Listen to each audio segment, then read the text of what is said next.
আমার কি কোনো মান সম্মান নেই নাকি? খানকির ছেলে, আমার বিয়ে করাটাই ভুল হয়েছে। বারা আগে সিঙ্গেল ছিলাম, ভালো ছিলাম, আর এখন বিয়ে করার পর থেকে আমার জীবনটা পুরো তামা তামা হয়ে গেছে। লেওরা ভালোই সংসার করছে আমার। এবারা কে রে মাংস রান্না করছে?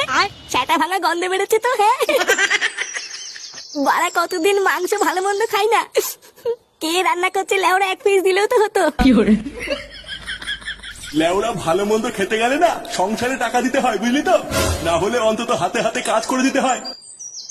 আরে হ্যাঁ বাড়া, বাবা তো বলেছিল হাতে হাতে কাজ করে দিলে বাড়িতে ভালো মন্দ রান্না হবে।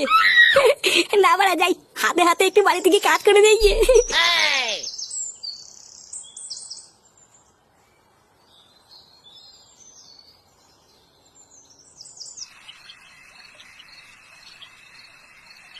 অয়ে অদগল আত্তে তেলে আয়ে আম খাবো তুলি কোলে, অত্তইতে ইঁদুর থানা ভয়ে মলে। দাদু কেমন লাগতে আমার পলা? দারুণ লাগছে দাদু ভাই। পড়ো পড়ো, মন দিয়ে পড়ো। পড়াশোনা করে তোমাকে অনেক বড় চাকরি পেতে হবে। তুমি বড় হয়ে ডাক্তার হবা, ইঞ্জিনিয়ার হবা, আর সবাই আমাকে ডেকে ডেকে বলবে, ওই দেখো ডাক্তার ফাটার দাদু যাচ্ছে। তোমার বাপটা তো আর আমার মুখ রাখলো না, পুরো গ্রামে আমার মান সম্মানের পুঙা মেরে দিল। তাই এখন যা করার তোমাকেই করতে হবে দাদু ভাই। দাদু আমি অনেক বড় চাকরি করবো। হ্যাঁ।